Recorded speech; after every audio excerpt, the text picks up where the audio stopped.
আরো প্রকট হলো ইন্ডিয়া জোটে ফাটল। সংসদে হই হট্টগোল, বিজেপি কংগ্রেসকে একযোগে নিশানা করলো তৃণমূল কংগ্রেস। বিজেপি আর কংগ্রেস দুজনেই চাইছে হাউস না হোক, কখনো কংগ্রেস চাইছে আর কখনো বিজেপি চাইছে। মাঝখানে অন্য দলগুলোর অবস্থা স্যান্ডউইচ হওয়ার মতো।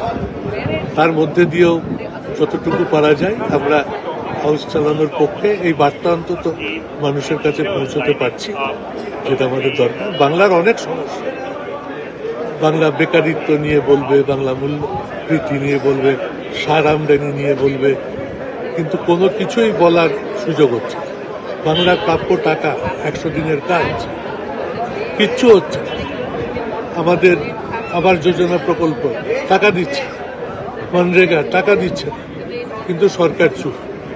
প্রধানমন্ত্রী তো লোকসভায় আসার প্রয়োজনও বোধ করেন না। গোটা লোকসভার অধিবেশনে প্রথম দিন 2 মিনিট আর গতকালকে 30 সেকেন্ডের জন্য এসছে।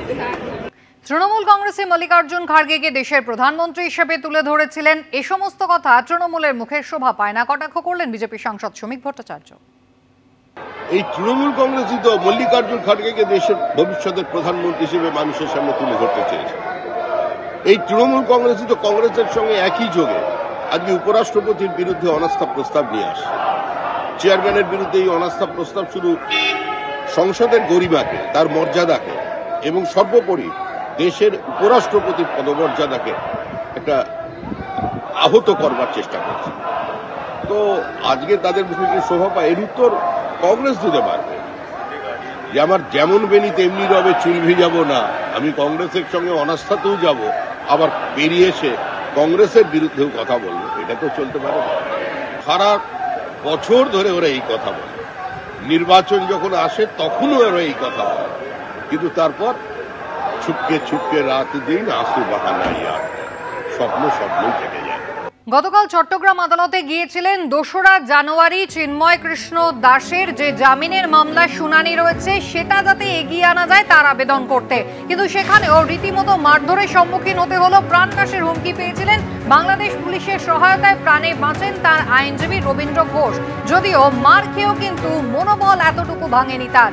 তিনি গতকাল ফের গিয়েছেন চট্টগ্রাম আদালতে এবং একেবারে সুপারের অনুমতি নিয়ে ওকালত নামা তিনি গ্রহণ করেছেন এবং আজ সেই একই আবেদন ফের তিনি করতে চলেছেন চট্টগ্রাম আদালতে, এমনটাই জানিয়েছেন আইনজীবী।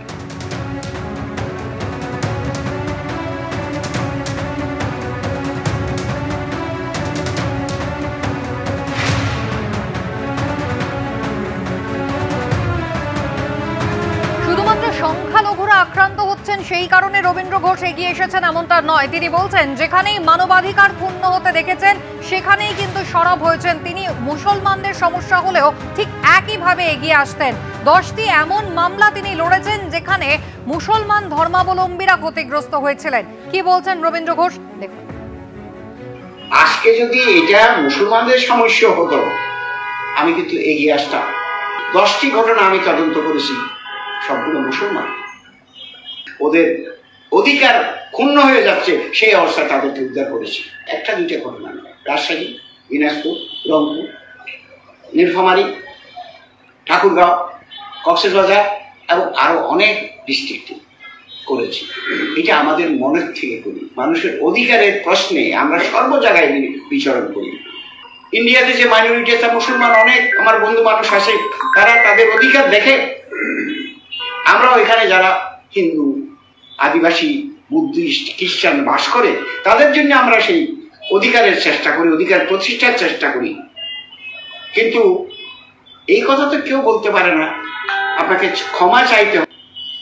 আমরা দেশটা স্বাধীন করেছিলাম 71-এ, মূল্যবোধটা রাখতে হবে। আমরা দেশের ক্ষতি হোক আমরা কোনো কালে চাইব না। For the protection of the rights of the people of the country we want solidarity among the people of the country as a whole.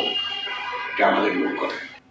Rabindra ঘোষকে ধন্যবাদ জানিয়েছেন কলকাতা ইসকনের ভাইস প্রেসিডেন্ট রাধারমন দাস। তো রবীন্দ্র ঘোষকে আমি ধন্যবাদ জানাই যে এত অপোজিশন, এত রিস্ক নিয়েও উনি ওনার হয়ে ওখানে লড়ার জন্য কোর্টে উনি উপস্থিত হয়েছেন। আমরা এটাই আশা করব কি ওনাকে ওখানকার গভর্নমেন্ট সুরক্ষা প্রদান করবে। আমি আশা করি কি উনি চিন্ময় কৃষ্ণ প্রভুর পক্ষ কোর্টে রাখতে পারবেন, আর এটাই আশা আছে, আশাই জীবন আছে।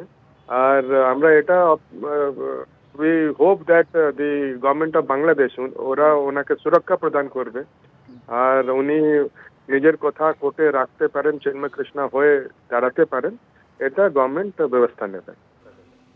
সাহসিকতার পরিচয় দিয়েছেন আইনজীবী রবীন্দ্র ঘোষ, এমনটাই মন্তব্য করলেন আরেক আইনজীবী শীর্ষেন্দু সিনহা রায়।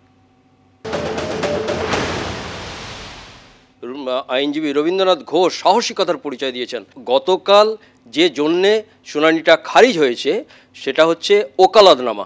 ওকালতনামা আমাদের কোনো ক্লায়েন্ট বা মক্কেলকে যে পাওয়ার দেয়, সেই পাওয়ারের জন্য সেই আইনজীবী তার মক্কেলের হয়ে দাঁড়াতে পারেন। সেটা যেহেতু জেলে আছেন, সেই ওকালতনামায় চিন্ময় দাসের সই এবং জেল সুপারের স্ট্যাম্প দিয়ে সেই ওকালতনামা আজকে জমা দেবেন উনি, যে টেকনিক্যাল গ্রাউন্ডে কালকে খারিজ হয়েছিল। সেই শুনানিটা যেহেতু 2রা জানুয়ারি বিনা বিচারে তিনি জেলে আছেন, সেটা অবশ্যই স্ট্রং হলো। বড় গুরুত্বপূর্ণ বিষয় যে আজকে যে শুনানিটা এগিয়ে নিয়ে আসার জন্যে যে ওকালতনামার যে পাওয়ার, যেটা গতকাল খারিজ হয়েছে, সেটা আজকে পাওয়া গেছে এবং আজকে পেশ করা হচ্ছে। এবং কোর্টের ভেতর পুলিশি নিরাপত্তা যে দেওয়া হচ্ছে সেটা সদর্থক দিক বাংলাদেশের দিক থেকে। বিএসএফ এর প্রাক্তন ডিআইজি সমীর মিত্রর সঙ্গে কথা বলেছিলাম আমরা, তিনি কি বললেন দেখুন। রবীন্দ্র ঘোষ যিনি সত্যি শিরদাঁড়া সোজা করে বিভিন্ন প্রতিরোধের বিপক্ষে যেমন ফিজিক্যাল টর্চার, মেন্টাল হ্যারাসমেন্ট, তাকে ভিক্টিমাইজ করা, আমি তাকে স্যালুট জানাচ্ছি এখান থেকে।